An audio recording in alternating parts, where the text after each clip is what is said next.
UK నగరం Manchester ఒక్కసారిగా ఉగ్రదాడితో ఉలిక్కిపడింది. మాంచెస్టర్ నగర శివారులో యూదుల ప్రార్థనా స్థలంలో ఓ వ్యక్తి కారుతో దూసుకెళ్లాడు. రోడ్డుపై నడుస్తున్న వాళ్ళని గాయపరిచాడు. అంతేకాకుండా కత్తిపోట్లకు కూడా దిగాడు. ఈ ఘటనలో 2 వ్యక్తులు మృతి చెందారు. పలువురికి గాయాలయ్యాయి.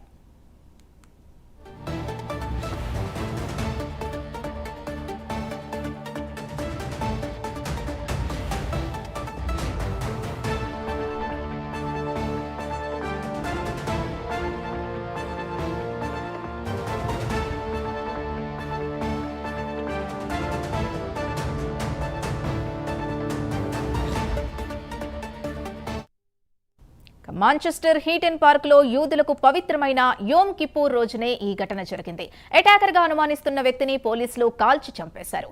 ఈ ఘటన ఉదయం 9:30కు జరిగింది. యూదులకు పవిత్రమైన రోజు కావడంతో సాధారణం కంటే ఎక్కువ మంది యూదులు ఆ ప్రదేశంలో ఉన్నారు. గ్రేటర్ మాంచెస్టర్ పోలీసులు రంగంలోకి దిగి ఆ ప్రదేశాన్ని అదుపులోకి తీసుకున్నారు. ఆ ప్రదేశంలోకి బాంబ్ డిస్పోజబుల్ టీం కూడా ఎంటర్ అయింది.